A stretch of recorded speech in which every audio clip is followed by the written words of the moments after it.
Michael, Hey mate, how you doing? very good. Thank you so much for joining me today. Of course, thank you for inviting me. Yeah, well, I've been a big fan for a long time, so if I can do your intro. Yeah, Personally, for myself, like I see you as an absolute rock star, Australia's number one entrepreneur, I reckon. Like just because from what I've seen and from the people that I follow, you're always involved, you're always a part of it. No matter what it is that I'm following it, you're the guy behind that. You're current, you're in the game, and you're number one. Your official bio.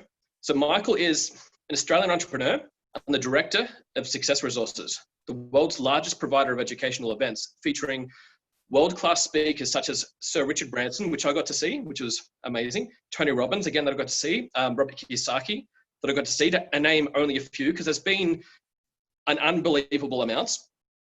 Michael is a leader who is passionate about education, who is an expert in the touring business, and a master at relationship building. With many of his businesses, he collaborates with a wide spectrum of well-known influencers and experts. At Success Resources, he has been organizing events for 17 years, which equates to connecting over 12 million people globally with the greatest business and personal development educators and leaders of our time. Aside from Success Resources, Michael is involved with 3 other companies in the area of financial services, recruitment, and digital marketing that transacts over $200 million in revenue per year. Outside of business, Michael is a loving husband, proud father, and a keen golfer, and loves living close to the beach in sunny Sydney, Australia. And so I'm a massive fan of your work. And just to describe sort of our relationship is that first I started just as a customer. I came and saw National Achievers Congress. I got to see so many of the events that you put on. And then when the email came through to basically invite me to become a crew member, I just couldn't pass that up. And so I met you then through crewing, and we've shared stories, and it's been really awesome, like to get your insights to everything. So thank you so much for being here. mate, thank you. And can I just say, when you asked me, it was just a no-brainer, because I believe in fair exchange. And for all the listeners, Scott has been a huge supporter and help for us. As mentioned, he's been a crew member. But mate, yeah, absolutely grateful to know you. Loving what you're doing. I'm loving all the interviews. So it's good to be on the show. Yeah, it's been fun. I interviewed 4 more people from Star Trek: The Next Generation over the weekends. That's awesome.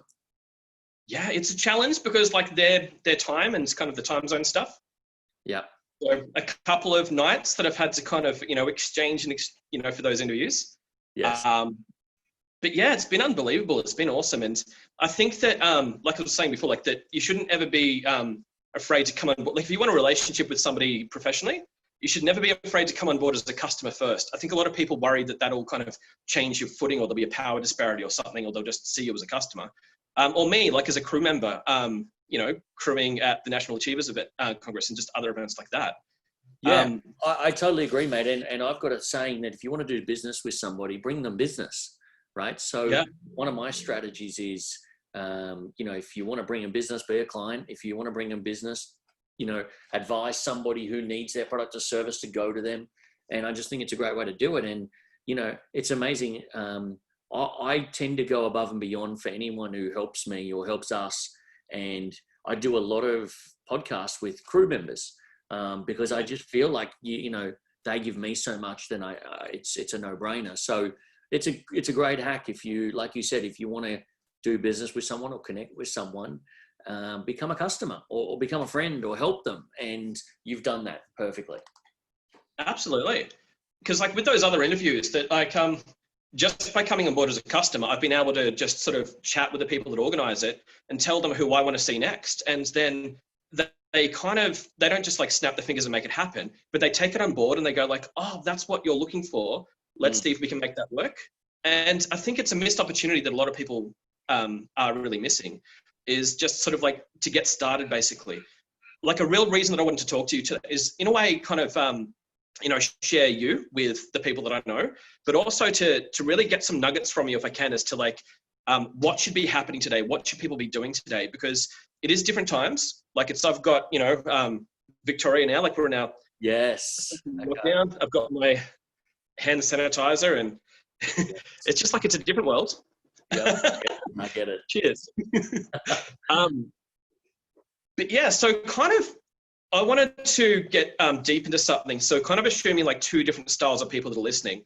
People that are just brand new. Let's say that they've had like an education, they've done, life coaching, they've done like NLP, hypnotherapy. They're an expert in the how-to space somehow. Brand new and have no clue as to what's next. And they're just looking sort of a road or a step forward. But another group of people, let's say that they've been involved for a long time. And let's say that they have kind of put in a lot of effort or perhaps like a lot of money. And they're kind of either they were doing well and they fell over, or they never quite managed to break through, and sort of like investigating as to like what would help that person out the best. I kind of see sort of like, just to sort of set a bit of a frame, I see this, like this relationship spectrum, like to give a bad one first before we move on to the good. The bad one is kind of like, it's just like too soft and too hard, which is kind of, it's in a way, it's almost like a ridiculous mindset because it misses the entire point. But this whole too soft and too hard. So when you've got like, let's say there's somebody who will never get involved or never sort of get off the starting line no matter what. So you go like, the program's 10 grand. They're like, oh, too expensive. I'm going to go see my wife or husband and chat to them about it. And they kind of never do anything. You're like, what if we made it 5 grand? What if we made it 1 grand? What if we made it that we pay you, plus you get like a free coffee? Plus I could summarize the whole thing into one sentence, deliver it to you on a platter, and you still say, I don't know, I'm just going to sort of be careful. Mm-hmm. And so that kind of a person, we sort of go like, we can see what's happening there, that they're overthinking it. And they're not kind of getting involved in the feelings of it. It's like that they're stuck in their head, and they're so careful that they haven't kind of like gone into like with the hero's journey, where it's the other side, the other world, where you can actually start to expose yourself to the information. Because like you've got to, pay the ferry, pay the two gold coins, whatever it is, to get actually before like you get into the starting line. So there's people that need to just sort of get started in some way. And then there's another kind of end of the spectrum, like where there's what I like to call the dice coach, where they roll the dice and they throw it and they go, today's number is you should be working harder, or today's number is you should just throw more money at it. And sometimes that kind of a coach can sort of give the entire industry of like how to a little bit of a sour feeling. Yeah. Everyone's like that, but we do know that they're out there.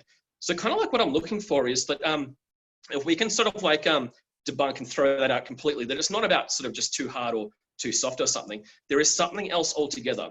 And so somebody like you, that like, you're not only like, you've been in the game for such a long time, like that, every time that Tony Robbins comes to Australia, you're involved in that. So it's like, obviously, you know exactly what you're talking about. So what would you say, like, what are maybe like a few things that people should be really focusing on, like right now in this new world? Because again, like you've pivoted as well. You've done LinkedIn's first TV show. What's maybe a good couple of steps, which would be like really great mindset things, that will help those people out no matter where they're coming from? Yeah, look, it's a great point, Scott, is that, we're in uncharted territory. I must admit, come March 17th or 21st, whenever it was, I didn't know what I was going to do. And for the people listening, last year I had 525 events in 37 countries, and I could tell you exactly what we were doing, when we're doing it, how we're doing it, because there was 10 events happening somewhere in the world every single week. And I'd done that for a decade. I knew it religiously. I knew it with my eyes closed. Then you get into COVID shutdown, and the last thing that anyone was doing was getting in and running live events. So I knew that I had to take the last 17 to 20 years of learning, coaching, working on myself, and put it into a plan, because although COVID's a very real and dangerous health concern, it is still, in a business sense, just a huge obstacle that we all need to get over and we need to overcome. So here's what I knew, Scott, is that my mission and my vision couldn't stop because someone said this thing called COVID is out there. So yes, we couldn't run live events, but we had to come up with a game plan to continue to deliver our vision and mission, despite whether it was live events or whatever it was. So I think the first thing you need to do is take a real step back and just find your center, find your calm, a huge breath, and just go, great, what am I doing right now? What are the areas that I need to focus on moving forward? What's the 90-day action game plan? Because, Scott, for me, despite the landscape, despite the turbulence, despite everything that's going on, I need to continue to move forward. So I came up with a 90-day game plan. Now, I must be honest, Scott, I've had a 90-day game plan philosophy for 20 years. For everyone listening, I focus on a decade from now. I have a 10-year vision for who I want to become and the difference I want to make, not for stuff that I want to have. That stuff's all been eradicated out of my psychology. But I look at that 10-year vision, then I look at the next 90 days, and I look at 180 days. So I'm never looking at what's my 12-month goal, what's my Michael Lane goal, how much I want to make. It's what have I got to do in the next 90 and then 180 days for my 10-year goal. So for me, I always put in a 90-day game plan on things that I know I can control, because that's what's measurable. I know that if I get up at 5:30 every day, go train, go work out, put 2 hours of good stuff in my head, then I know I can control that. Whether it's lockdown, COVID, businesses going haywire, whatever is happening, I can find my center, my calm before the storm of life. So I would suggest that anyone out there, the thing that you need to do is create an amazingly epic 90-day game plan. And I would start out by the first 2 hours of your day is focused on you. Now that's physically, mentally, spiritually, all those areas that you need to get your day going. Then I need to focus on, cool, let's say it's 9 a.m. now. How am I going to get through this? What am I going to focus on? So you need to break down that 90-day goal into obviously weekly and then daily goals. I believe, Scott, the only way to master or overcome a macro problem is to break it down into very bite-sized micro problems. So for me, when I was going through COVID, I'm sitting there going, I've got 252 staff in that business. That business did 154 million last year and I'm at zero. How do I get through this? Now, Scott, I can't solve the big macro problem of finding a vaccine. I can't do that. But I needed to break down in the next 90 days, what have I got to do tick off 5 micro things every day. Yeah, absolutely. That's what I did. That's what I think is important for everyone to, whatever the macro problem is, what are the 5 micro problems you need to solve today? That when you get your head up and have a look around and go, I'm 2 weeks, 3 weeks, 7 weeks, 12 weeks further along now. Look how far I've come. Look at what I've solved so far. And that's what I've focused on in this time. Yeah, I absolutely agree, because there's you're big and you're small, and you've got to sort of have both focuses, but you can only sort of do one at a time. So it's like big picture, small steps. That's it. Something that seems to be involved in that. And so I just wanted to sort of get your perspective on this, that how much does intelligence, or at least mood and intelligence, come in sort of like understanding what we're doing? Because like I've found, like not just for me personally, but for people that I've worked with or like clients and things, it's that there's some people that you can sort of just, you can describe a plan and you're like, okay, here's 90 days, here's what you'll do on day 1, here's what you do on day 2. And it really seems that some people like just take to that like a fish in water. And other people kind of like on day 90, they start looking at day 1. And so like kind of wondering like, what is the psychology behind that? Like if they've literally just had, and this can happen, like, you know, a tragedy, some kind of a tragedy, whatever that is. It can be disruptive, and maybe like that what they need to do is like stop, process, then give themselves that time to feel sad, then maybe get back on the horse again. But other times there's no tragedy. Other times it's really just what does seem to be a habit, and they're just like not doing things. With kind of like intelligence and mood, like, or at least education and mood, how well they kind of like understand like what those steps are and how they relate to each other. If we talk about things like with a business, like, you know, leads, sales, or, and that's a very sort of beginner's way of maybe like looking at a business to begin with, because they need those things. As they grow, then there's kind of like relationships and values and just so many things that come up. If people don't know how all the pieces fit together, sometimes like what I see is people not doing the first step. Either they're afraid to get it wrong, because like, you know, in school, like, you know, who has the answer? And you put your hand up in the wrong, smack.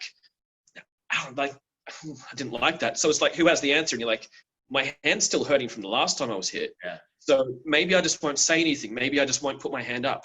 And so people often, they're delivering sort of like a blank piece of paper, or they're not doing in a way, because like emotionally, it's like they don't want rejection, or they don't want to be exiled from the tribe, or they don't want to seem crazy.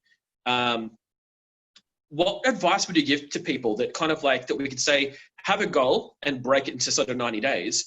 How would you persuade somebody to do day one? Yeah. So the first thing I think you need to understand, and what I had to understand, was what personality type am I? What governs me? What drives me? Because I'm not super detailed. I've had to get detailed. I've had to put systems and structures around me to go 5:30, I'm up. 7:30, I'm with the kids. 8 o'clock, I'm getting in the shower. 8:30, I'm heading to the office, right? Yep. So I've had to become super structured. But what I would suggest is anyone listening to this is, what does that 10-year vision of you look like? And you need to get that to a point where it pulls on your heartstrings so much that it makes you get up every day. Now, let's say you've done that, you've got that. I wake up every day and I break it down to 5 little micro things that I have to do today. Now, I try not to, and this is why I don't look at a 12-month goal, 3-year goal, 5-year goal. I'm looking at 90-day action plan based on that 10-year vision. And that action plan comes down to the 5 key things that I need to achieve today. So you need to get into your psychology. You need to link between what's most important to you and getting that task done. I think too many people try and overcomplicate it, and they also try and overcomplicate their day. I mean, 5 key things. If I can get the 5 key things done in the first half an hour, I know I've got peace and time and space to start to get more strategic for, other things I want to do. But I think you need to understand what's driving you. How are you built? How are you best going to show up every day? Because some people, they get in there and they go, I've got 37 things on my to-do list today, and I'm already stressed thinking about the 37. So you know what? I won't get started just yet. I'm going to wait. No. 10-year vision, 90-day goal, 5 little micro things I need to tick off today. If you get through the 5 really quickly and there's more stuff you could do, get into it. But I think don't overcomplicate your day. And it's an old Brian Tracy quote, but eat the frog, right? I don't know if you know of that one. Yeah, and the ugly one first. Yeah, and you do the big, fat, ugly one that you hate, eat the frog first. So that once you get some momentum in your day, you start to get through it and you can build on that. Yeah, because if you eat let's say, if you had to eat 2 frogs, you eat the ugly one first, and then you eat the next, and then that's such a bad thing to happen to you to have to eat a frog, that nothing else that can happen in the day can be as bad as eating the frog. Frog. I like to eat the frog before 10 a.m. Because I get it off my plate. I don't need to keep thinking about, I've got that thing coming up. And all of a sudden I'm consuming time and space in this moment on something that's 2, 4, 7 hours away. Get it off your plate, get it done, and start to tap into that momentum. Yeah. Or like Bruce Lee would basically say, success is where preparation meets opportunity. So it's that I show up in case I might be successful. And it's the same as you, like you were saying, and people may not know this about you, you're still pitching. You're not pitching individuals for like a $5 product. But you're still pitching for business relationships and future ventures. All day, every day, Scott. That's and again, when I've got a 10-year vision that's as bold and outrageous as I've got, I know I can't do it myself. So my whole strategy is I want to partner with people who have, proximity, or they have a network, they have a great product or service, and that I can do a deal with them to solve that big problem that I have in 10 years' time. So I'm pitching every day. It's like, I love that acronym of terms, which was time, energy, resources, money, sanity. And it's like that has to, so like money is like one of your costs. The rest of them then that has to pay for like what you're getting. So it's not just like solve a problem. It's like, will it go on to help me?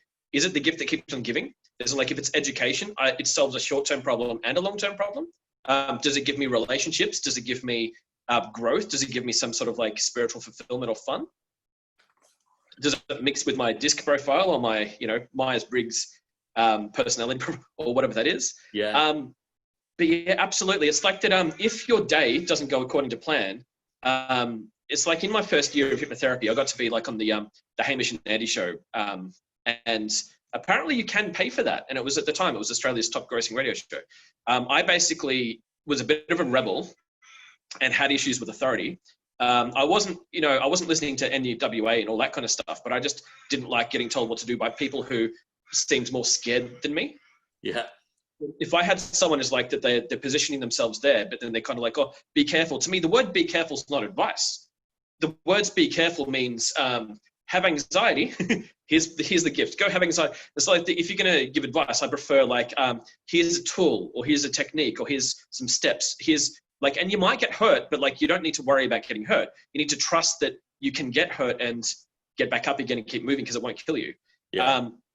Like what I found is like really good. It's like when I got onto that show, what I did, I made CD sets for my first quit smoking program, and it was kind of weird that like people were saying to me, because like I put so much research into like each disc was like 3,000 words, and I kind of went to the park, brought like at the time something that had an internet connection, and I just opened 10 browsers, and I found like 10 different web pages that had all this information about quit smoking and therapy, and I copied all of them into a Word doc. And then I opened a second Word doc, and I just like grabbed all the pieces that I loved from the first Word doc and put it into the next. Then I closed the first. Then I opened a third one, and I started to then sort of like structure what I wanted to say and how I was going to go about it. And so like this research that I did, so that went into the next. And so then I ended up with 6,000 words. I went to a recording studio. I paid like, it was about $400 to get it recorded.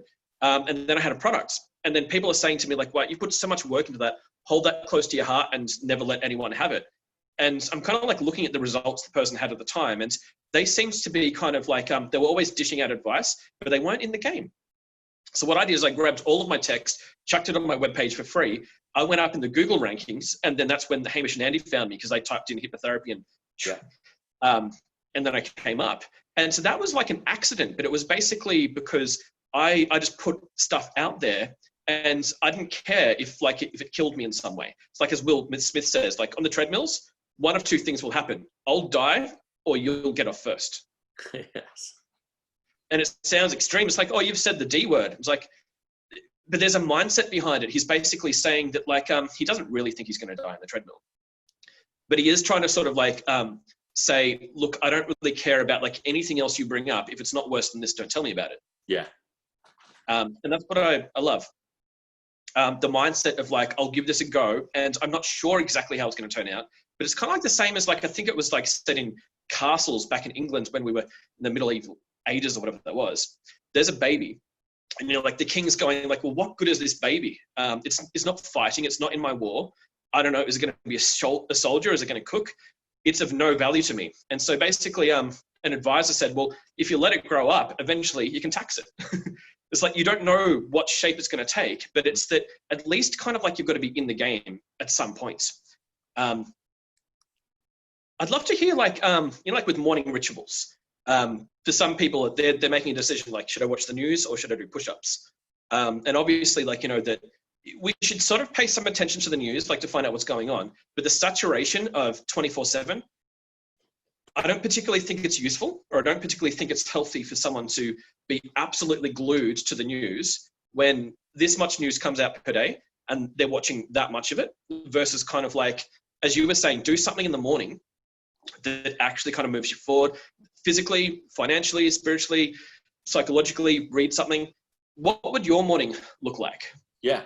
So, and just on that, especially during COVID and all this kind of thing now, I think we've got more eyeballs than ever on news and those kind of things, which it makes sense because people want to know what's happening in their town, their city, their country. But I also believe it's probably more toxic now than it's ever been. So what I like to do is I don't need, and look, the media in the game of hysteria and rhetoric and all those kind of things, I don't need the context. I want the breaking news, but I don't want the half an hour of, well, it could mean this and it could mean that, and who knows what it means for me. I like short, sharp things, and I now have Google alerts that'll send me what I need to know in my particular areas. Because I do believe if you start your day watching the news, then I think it really sets up your day for failure. That's quite a big statement, but I think when you set your day up for success, then I think that's when you can make, progress. And look, Tony Robbins, one of our partners, he says success is progress. So Success isn't going and attaining or achieving or doing this. It's progress every single day. So the best way I know how to do that is to start my day and set it up to win. And I like to put 2 hours worth of content in my head during the day. So for example, 5:30, I'm up, I go through a bit of a morning ritual around gratitude and meditation and intention setting. And then I want to go do some exercise. I want to get my body moving. I want to get my heart rate up. I think it's really important. I just turned 40, but I think you need to get your heart rate up for 20 to 30 minutes a day, preferably in the morning. And whatever it is for most people, I have a very, a very soft heart rate. My average heart rate is about 50 beats. My wife's is about 70. That's her average. But whatever it is for you, I know if I get my heart rate above 100 for 20 minutes in the morning, everything gets going. My metabolism, my body, everything's sort of connected. So I love to do that. But Scott, I love to make sure that I've got some really good stuff going in my brain every single day. Yeah. I used to read a book every week. I don't do that now because a book for me is very one-dimensional. I love being able to do 2 or 3 things at a time.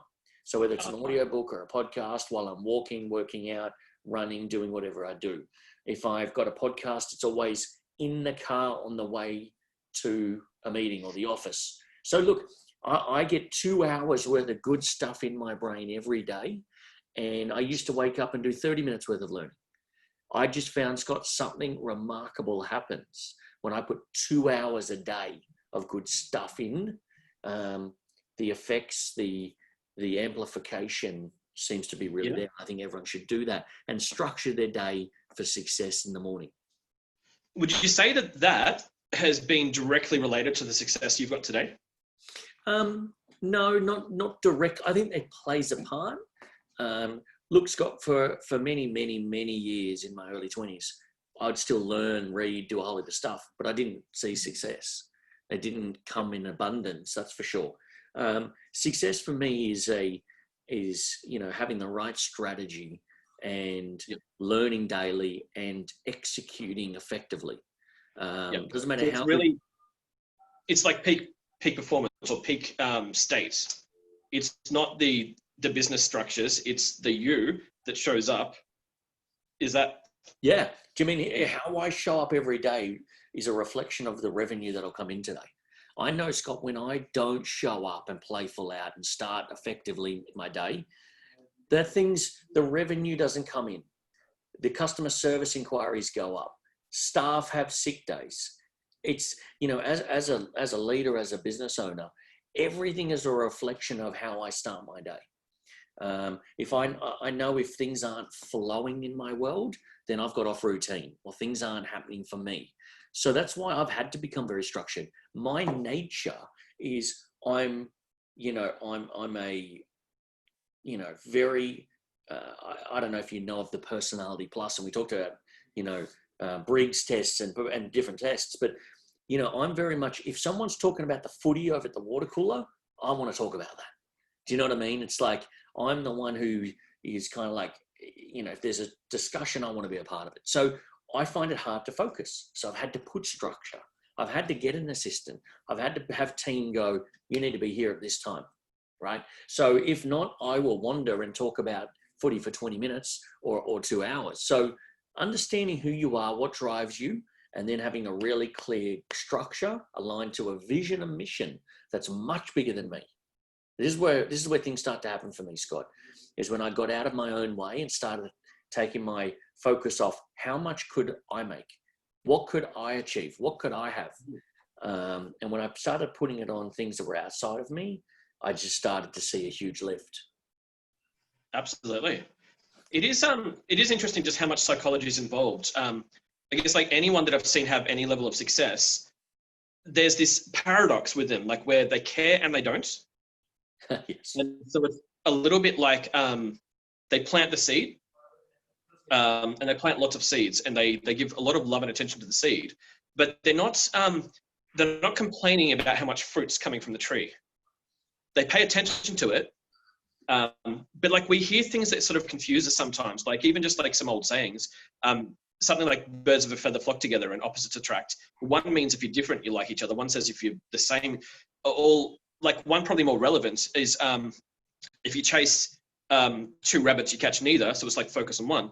The other one says if you put all of your eggs in one basket, if you drop them, then you lose it. And so kind of like one says diversify, the other's like focus. And to people that are kind of trying to take that saying on board and go like, here's my life's philosophy, it's probably very tricky to make much sense of just like word thinking or saying thinking sometimes. Even if like, if we follow it through and say that like, what if like on, is it Apollo 11 that went to the moon? 69 with, who was the president at the time? Was it Kennedy? Oh, couldn't tell you. I think it was, yeah. He kind of, we choose to do this and other things, not because it's easy, but because it's difficult. And so the moon is the destination. How they got there, kind of like they didn't want to put all the eggs in one basket, as in like they wanted to have methods available so that if one falls over, they could adapt. But they didn't say, if not the moon, maybe just Hawaii. Like they did not move on their outcome, but they moved on.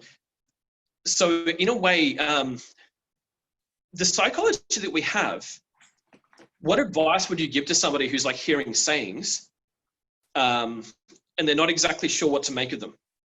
Yeah, this is a really common trait of people who are just getting started, just learning and trying to understand, because there's paradoxes happening constantly, just like you said. So look, I always feel like you need to be guided by your intuition, your inner internal compass. And again, your compass is only ever set on what is most important to you, what you're passionate about, and what you'd love to achieve, have, change, or do. So for me, it's kind of like, again, that 10-year vision. What do I want to achieve? Who do I want to become? And what difference do I want to make? And then I've now got my compass set. I move forward and I hear at least 2 podcasts a day, but I don't take it all on board. There'll be stuff that Gary Vee, Tony Robbins, Joe Rogan, Scott says, where I'll take it on board and go, that resonates with what I want to do. And then there's stuff that just doesn't. So I think you got to figure out your learning style, your learning and your psychology style. What do you love? What feeds that and what doesn't? Now, if you hear something that doesn't resonate, then there's a good chance it's probably not right for you. So, even when I say people come to my events, everything you hear, you could have Gary Vee and then you could have, Richard Branson. They may say 2 fundamentally different things, but with the best intention for where they are, where they've come from, where they want to go. So I think the only person that you truly need to master is that relationship, that psychology shift between who you are and where you want to go, and learn to listen to that intuition. Because you can have plenty of mentors and there's plenty of people who can help you, but if it doesn't feel right, then it's best you probably not move in that direction. Yeah, like we know so much about feelings and how it creates the outcome. Like the same as like, we don't think hungry, we feel hungry. What I love about that 90-day thing is that we've got evidence to show that like 90 days is a real number as to like how long a person can do something without getting like the human needs met. It's like that if they, like with Tony Robbins' 6 core needs or something, like they can go that whole 90 days and not necessarily get all of those needs met. But if it goes longer than 90 days and they haven't gotten what they want out of it, they're sort of unlikely to kind of like keep going with it. It's like with diets, we've got, the 12-week or the 13-week or 90, 100 days or 3 months. It's all the same kind of time frame. So kind of like that, there's like the 90-day, there's the thing you want to achieve.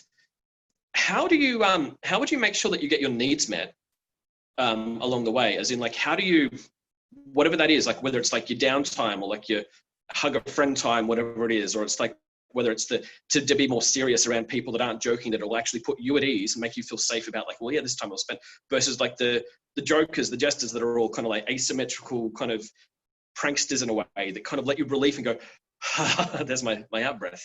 How do you get your needs met? Yeah, look, I think, you have to schedule time. Again, I'm the guy who, needs blinkers on, needs support, needs structure, needs someone to walk through this door in a minute and say, you need to get in the car and get to the next thing. So I've had to create that, because guess what? The person, my psychology, I am not mature enough to stay on my own path by myself. And that's just my personality. It is what it is. It's a genius in other areas, and it's just childlike in others. So you've got systems and structures to support that. I have that, like you said, release that pressure valve. I have to do that. And that comes from me 7:30 to 8 a.m. every single morning with my kids. That's something that's structured, strategized, and is put in there every day. And you can't distract that, right? And then when I get home, from 6 o'clock till about 8:30 is, again, family time. Weekends is family time. But then guess what? At 8:30 when they go to bed, I'll probably be online between 8:30 and 10 p.m. working on my craft, listening, learning, strategizing, releasing, or even just putting on something on Netflix for me. But everything has a reason, everything has a purpose, because here's the thing, Scott, is that I've had the epiphany. And the epiphany is why I'm here, the difference I'm meant to make. And when you've had the epiphany, then you know that time is finite. It will not be here forever, right? Too many people are walking or moving through life aimlessly and haven't had the epiphany, and just feel like, you know, I have no purpose, I have no structure, I have no certainty, my needs aren't getting met, right? And if that's the case for you, and if you're listening to this, you need to sit down and figure out what that epiphany is for you, that thing that's going to, you know, spark light and slow down the aging process, slow down time. I think it's really important to figure that out. Once you figure that out, you'll find out what are the things that are serving you and what are things that aren't. You know, Tony Robbins' 6 Human Needs, a lot of people who haven't had the epiphany are finding that a lot of things aren't serving them. Is what they're attracting, what they're having, what they're coming across every day. For me, you know, things that aren't serving me, I identify very quickly and move out of that way, or I change my direction. If you haven't figured that out, you will keep attracting things that will, you know, will stop you having fun, enjoyment, moving forward, progression, which is success. So I think it's important to truly understand the psychology of who you are, what the differences you want to make, and then understand what's serving you and what's not. Yeah, because I guess in a way, death comes for us all, and everybody dies, but not everybody like really lives, or like at least not to their fullest in between. And that can mean different things. Sometimes it could be like a meaningful pursuit is to really enjoy little things that they personally find meaningful and no one else understands. Or like this proverb that I heard once, like I think it was a Zen quote, and it was something said, can you, you know, the idea of death is bothering me. Can you please tell me something happy? And he says, sure. Well, you're going to die. Then your son's going to die. Then your grandson's going to die. And he said, that's the most depressing, horrible thing I've ever heard. Like, why would you say that to me when I've asked you for something happy? And he said, well, would you want it to happen in any other order? So in a way, like, it can be sad, but it can also be an opportunity to say that our job isn't to get to the grave as safely as possible. It's like, I think Dr. Mike on YouTube, like an actual doctor that talks about many things, recently COVID, says alert, not anxious. It's like, do what you can, but don't be scared all the time. You've got to live. You're still got to do your things. Just kind of, you know, let's, you know, if we do take a soap break or something, let's do the friendly reminders, wash your hands. If you have to wear a mask, do it. It's annoying. It's a frustrating thing. It's you know, it's something that I don't like, but I'll do it. And it's maybe like another 4 weeks, whatever it is, hopefully another 4 weeks, and that's it. If not, you know, what can you do? You just do your best. But in sort of the meantime, it's like focusing on things that are meaningful. What I find like most meaningful sometimes is it's not always intuitive. Sometimes like you got to do some digging. What I'd love to ask is like, what is nobody talking about right now that we should be? Or what's the world's biggest missed opportunity right now that we should all at least be alerted to? Yeah, look, it's a really good point. Look, what comes through me when you say that is really the difference that you're here to make. I truly believe everyone is born with a difference that they need to make. And that could be in their city, their community, their church, their team, whatever it is. We're not here to play small. We're never brought here to play small. It's just, I think COVID has really got us with this fear mentality. I don't buy into it. Whatever the experts say, they say. But for me, what a great opportunity for me to slow down and really work on what's the difference I need to make right now. You mean, Scott, I went overseas 19 times last year for business and pleasure and different things, but mainly business. And this year, although I did do probably 3 or 4 trips in the first quarter of this year, I'll do no more overseas trips this year. That hasn't happened for probably 16 years. So for me, what a great opportunity for me that I've created, I was a part of, to be able to sit down and work on the difference I'm going to make. Scott, I've broken it down to 2 different things, phase 1 and phase 2. Phase 1 for me is very much what can I do to impact and help people through education. That's my phase 1 plan. That goes until I'm 50. So that's the 10-year vision I have. I'm 40 now. From 50 to 94 is my phase 2. And that's charity, give back, helping communities, help the, different people evolve and those kind of things. And it won't be about Michael Lane. It won't be about my needs and my things. And so I've been really working on that phase 2 vision of why I'm here and the difference I need to make. Because, Scott, I grew up in Southeast Brisbane. I never would have thought I would do almost $2 billion in business. I never thought I'd hang out with some cool people. I wasn't very good at school, dyslexic. There was a whole heap of challenges for me. But I just boldly thought and had an epiphany on the difference I could make. And on paper, this wasn't someone you'd back. There was nothing on about me you would go, he's going to make it, or he's going to make a difference. So I just know that it really comes down to me being able to build and create a plan of what I want to do to make a difference. And the more boldly I think about that, the more stuff just keeps coming to me, keeps happening. I did a call with a company the other day who did $29.6 billion in business last year, and they want a joint venture. And I'm like, how does that happen? I don't have the qualifications. I don't have a degree. I don't have all the things that other people have, but I have a huge desire to change the world. And somehow, some way that resonates. I don't pitch this to people, but when I reach out to them, they get back to me. Is that a metaphysical thing? Is it, am I special? No, I've just got a desire to not make it all about me. So that's what I think people need to focus on. What a great time to sit down and rebuild phase 2 of your life and why you're meant to be here. Because phase 1 is all about getting us to where we need to be, our families, our communities, those kind of things. But phase 2 has to be about helping the planet, helping humanity, helping other people. And that's just what I'm focused on. Absolutely. So what I'm getting, I suppose, like from what you're saying,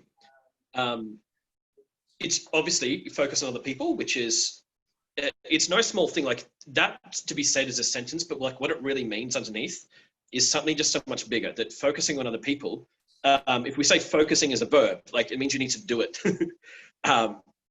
And to do it, sometimes like, how do you put that into your 90-day plan? Is that something that we're all doing? Or is that something that maybe we could be doing better? And also, as you said, boldly, that word stuck out. So focusing on other people boldly. And so perhaps like whether it's atoms or magic fairies, like whatever makes things happen, or just the psychology of what you bring to something, people can tell if you're here or not. They can tell if you're physically here, but like mentally kind of like deciding like, well, how do I get the next like 50% off box of cigarettes? Or how do I get the next, what's happening on television or what's happening on the news? They can kind of tell like if you're present or not. Yeah. And because of that, I suppose like what I see is that it's not just like your resume that you put together, not necessarily qualifications, but of achievements. But there is this other thing that's coming out of you, is that they can tell that you're serious about your mission. And when you say help other people, as you say, like the morning rituals that you have, other people are getting benefits from that as well. Because you don't think the same as everybody else. And that doesn't mean that you take what everyone else thinks and think the opposite, because that's still kind of dictated by the frame. And I think that's an important thing for us all to recognize, is that whether you're for or against the common media stuff that's out there, being for or against, like as in like team 1 or team 2 or whatever it is, that's still, the frame is still being dictated in some way. what I suppose, like heard from you is that you've created a new frame, or like you've got a relationship with the frame itself instead of having to take it filtered through, I suppose, like mass television and everything else.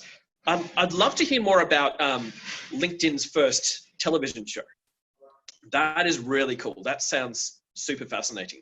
Yeah, look, it all came about that, again, I was in my house quarantined in the first couple of days when they said you can't run events, you can't do this, and I had 252 of my staff on a Zoom looking back at me going, please, can I keep my job somehow, some way? And look, again, I look to try and find things that I can do every day that is action orientated. So it allows me not to ponder and just wait for things to manifest. I'm huge on strategy, but I'm huge on execution. So I knew that I could start a TV show or start some kind of show from home with a computer, with a laptop, whatever it may be. So myself, Ahmed Imam, who's my co-host on that, we started a Facebook show, and I think you were a part of it. You tuned in and listened, and that was called Co-Video Diaries. There was a play on COVID, and it was really just us sharpening the saw, having a bit of fun with it, and we were waiting for LinkedIn to approve our LinkedIn Live. And we did about 10 or 11 episodes of that before we got the live, and we put it together and we thought, rather than just doing something that's just so static, so one-dimensional, what can we do to create something and level up? We call it Level Up TV. And what it is the real, it's a play on words, because for Level Up, for Ahmed and I, it's a constant that we're talking about. Level Up TV, level up, level up. We're constantly looking to level up in our own lives. So we thought, what can we do to give away such great content? And like you said earlier, when you went out there and put all the stuff on your CD, it wasn't like, oh, I'm going to leave all my good stuff off there and leave that for people to have to pay for later on. I give all of my content, or everything I've got, for free every Wednesday at 1 p.m. Level Up TV has turned into the biggest TV show on LinkedIn. We get 10,000 viewers every single episode. And, people are sponsoring it now. I've been interviewed by Forbes, by Inc. magazine, and it's really taken off. And I think we're up to episode 5 or 6. So it's all pretty new. But to be honest, it was just me saying, you know what? A, what can I do to level up? B, what can I do to add value in this time? And C, can it make an impact? And I want nothing for it. I want no money, no nothing. I just want to share.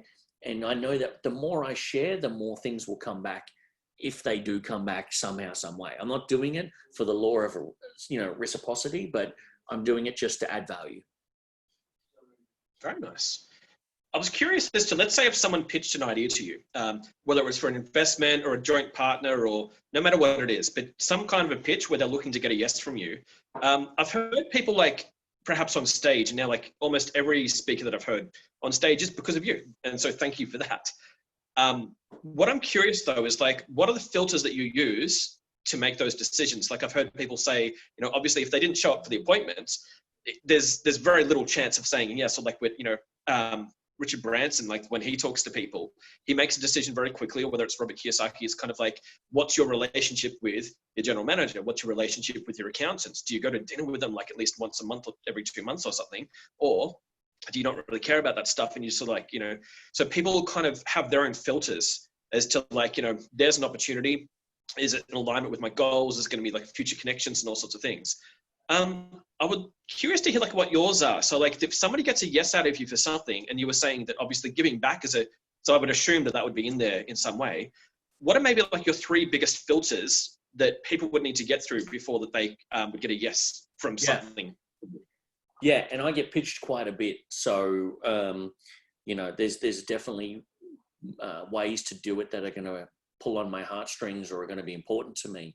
And, that's the 10-year vision of what I'm creating. And that's to impact 1 billion people positively through education around the world. So, we're on our path to do that. And it's a big, bold goal. I'm not looking at anything. I'm not looking at 97% of things that aren't focused on me achieving that. There's some other things I like to focus on, but if it's going to be in alignment to that 1 billion people being positively impacted by our education, then I'm interested. If it's not, then it's not even worth it for me. Second thing is, I'm not interested in making $1 billion. It's just not that important to me. I'd rather impact 1 billion people than make $1 billion. I want to know that commercially we have something that's scalable. Do you mean the amount of people who come to me and go, I want to do a deal? And I'm like, fantastic. What have you got? I've got the vision. I've got the mission. We want to change humanity. We want to do all this. But if it's not scalable, then how do you do that? So there is a hierarchy of things that are most important. I have some golden rules on my phone that I stick to. Jim, and I said no to a deal probably about a month ago now, $25 million company, wanted to give me 20% equity for free, wanted to do a whole heap of things. There was 2 key things that didn't line up to my 10 must-haves. And they didn't line up, so I didn't take the deal. Do you mean it's a $5 million thing for me, gifted to me, right? And we could have taken that to about a $75 million exit. I think that could have been very achievable. 2 key things they wanted that are in my 10 list of things that I do not do. And I need to stay congruent to that. So, you know, I've got a hierarchy of things that are most important. I've got a huge governing compass, which is the impact 1 billion people. And whether I achieve that or not, we'll soon see. But if it's not aligned to the areas that are most important, I'm probably not going to look at it. That's really useful. I love that. Thank you. Because I suppose, I guess people get the wrong idea as in like it's don't pitch. And it's more kind of like do your homework before you pitch. Yes. And have those people themselves. If someone says like, I'm just starting up and I could use some followers, can you promote me? That's what's been heard so many times. I found that by like only talking about myself as an example, but talking to celebrities recently, getting more time with them, you have to ask them a question that they want to answer. So it's very much about hearing what the other person wants. And so if they're looking at, as you said, scalable, if somebody says like, look, I'm building like 1 brick and mortar shop, that instantly, like that could sound like a disqualifier. It's like, well, how is it current? How does it fit into today? How is it going to serve so many people? And it's like with the Venn diagram, like, you know, the high school maths, if you draw like the 3, at least like you'll be ahead in the thinking as to how do you get a yes from somebody. It's like put someone else's values that you're going to pitch into that, and then come up with like in the petals, you know, like you've got the circles, and then in between you've got the petals, which is if only 2 overlap but 1 doesn't. Yes, they're kind of like your anti-rules. You could sort of find like, well, where am I guilty of that, and how could I fix them? Find a mentor that potentially, you know, could like help you overcome those stages and be in the game. Particularly like, you know, the reason that I wanted to talk to you is because of like all these filters as well, in a way, because you are current, you are like, well, I believe like Australia's #1 entrepreneur. And that can be backed up any way that I like to look at it, is in like that anytime a big speaker comes to Australia, in some way you're involved. That you run the biggest events, like you're all around the world, you're doing all sorts of things. And that anyone I could talk to on the planet, I can name someone that you've spent a week with and they'll know who they are. So that shows size, but then also like that what you talk about as a person, that you're someone whose values that I think a lot of people would align with as well. And so there's people that are supposed that they could be big, but they're not necessarily someone that you would want in your house, or not necessarily somebody that you would be proud to tell everybody that you know. And I feel that in a way that what I love about you is that you pass every single one of those plus some with flying colors. I appreciate you saying that. And I'm just really happy to see, you know, that there's people like, you know, that are doing those things. An interesting thing. So like this morning, just like I was like with a business partner, just talking to a new sales team, sort of recruits, like, so 4 people over Zoom, getting them started. What I tend to find, just like, even though this is sort of like a small kind of a question, or almost like a beginner's sort of a question, what's the key piece of advice that you would give to a sales team right now if they keep hearing negativity? They keep hearing kind of that, and I think I've heard this since I was born, the economy is broken now. And it's like, again, and again and again. It's always broken all the time. Why are some people doing so well? So there's obviously like a myth buster to every piece of negative. There's kind of someone else is the exception who proves the myth wrong.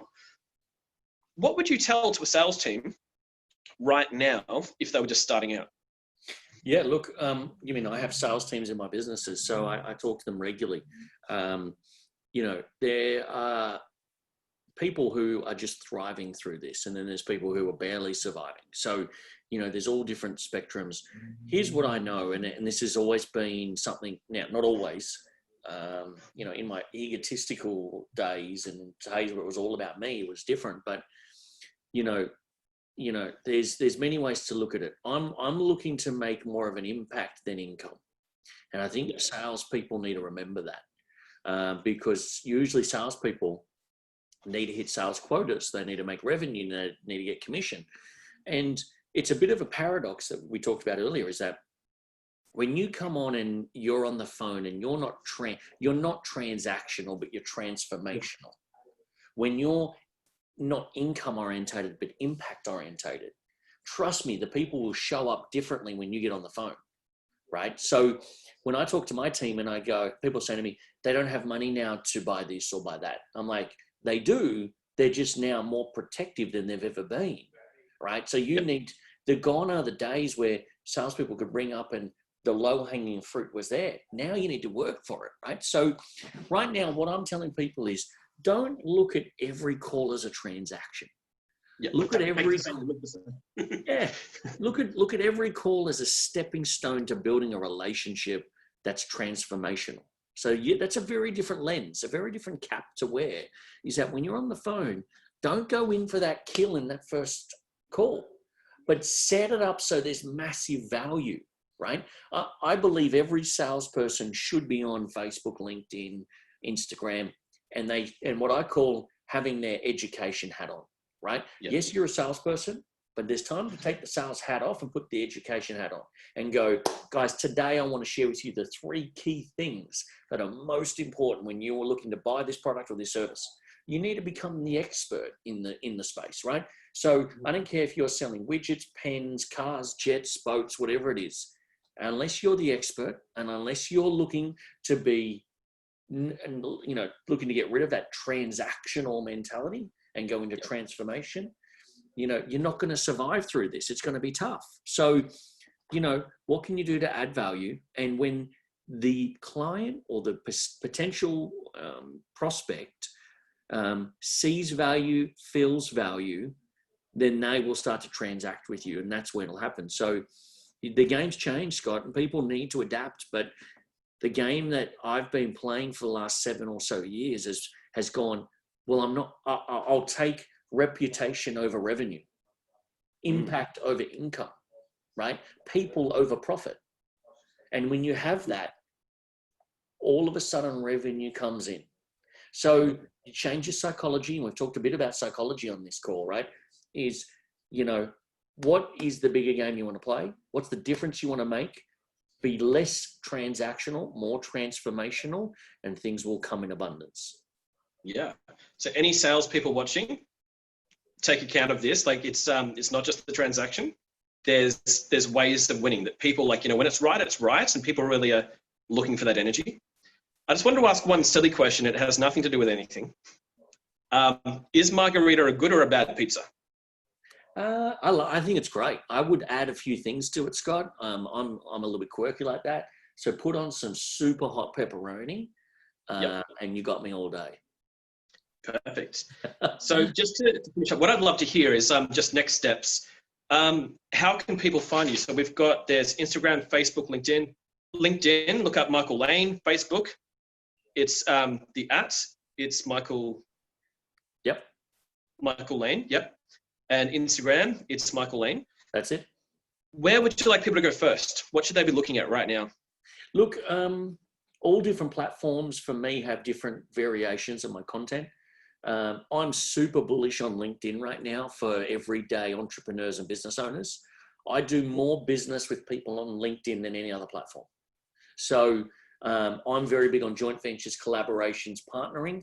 I find majority of my partners are on LinkedIn. Right. And Scott, I think this is that of the, let's call it 1.5 billion I've done, 99.4% of that has been done on me collaborating, joint venturing, or partnering with somebody else. Because I know what I'm great at, and I know exactly what I'm horrible at, and I don't want to do it all. And then people listening to this should understand that they're not in the business to master everything. They've got to become great at a particular area, delegate or collaborate with people who can do the rest. And I have a lot of content like this on LinkedIn. Perfect. Well, thank you so much. This has pleasure, been, mate. I think I expected a lot and I got even more. So I just want to say thank you. I'm glad. Brilliant. Alrighty. Thank you. I'm just going to hit stop on the recording. Yeah.